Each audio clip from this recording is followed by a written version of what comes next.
was right to start looking into it. But wait, absolutely right. They were. So they already knew that the documents that you attempted to make sound so sinister amounted to nothing, that Carter Page was not, in fact, spying for the Russian government, that he was not a mole. They knew that. They'd already... No, they knew that, and yet they got a FISA warrant against him already. Don't you think that the U.S. government, before it spies on its own citizens, ought to have a good reason, and that reason shouldn't be made up by a political activist like Peter Strzok or his girlfriend, Lisa Page?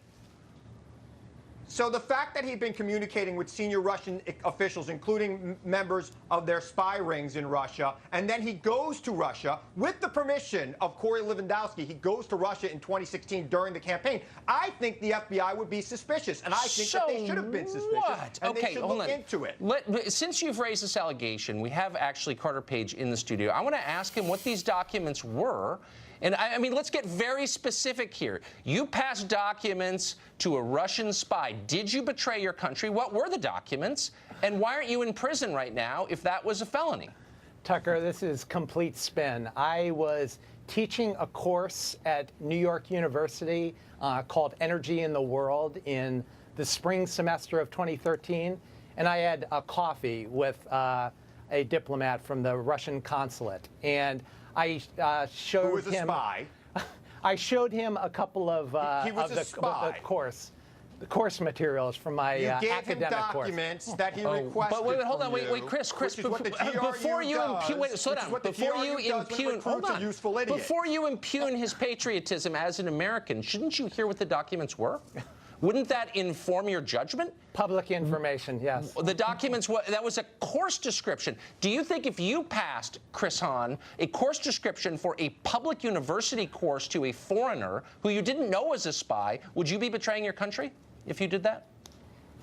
I tend not to hang out with Russian spies because I'm trying to get a gas deal with their nationally owned gas syndicate. So do you think that there is something unpatriotic? So you think there's something... tend to love this country.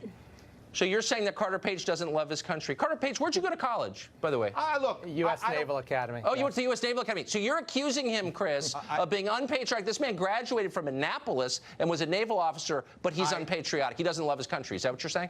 I don't know what's in his heart.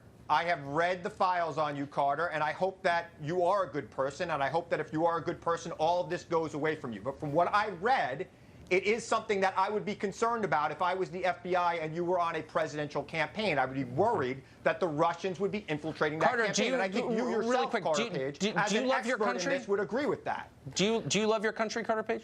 I love my country, and actually all of my actions directly speak to that. And I think, you know, President Trump and his initiatives in terms of building a better structure for, you know, international relations, particularly U.S.-Russia relations, I think is going to show great love for the country. And actually, I love my country. I'm embarrassed to live here right now. This is a shameful moment in our country's history that we would do this to one of our citizens.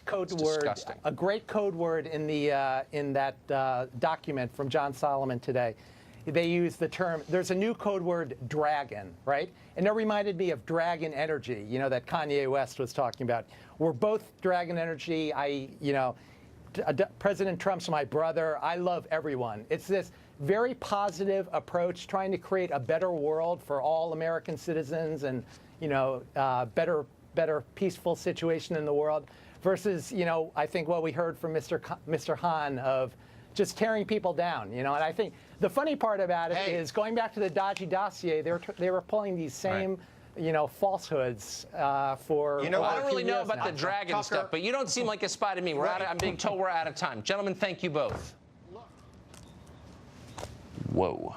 Dan Bongino has served his country as well. He's a former Secret Service agent, now an NRA TV contributor, and he joins us now. Do you love your country, Dan? By the way, did you ever think, you were about the same age, did you ever think we'd get to a place where the McCarthy era sort of restarted again, but with a different cast, where people were accusing one another of not loving their country because they give a college syllabus to somebody who turns out to be working for the Foreign Intelligence Service without even the knowledge of the person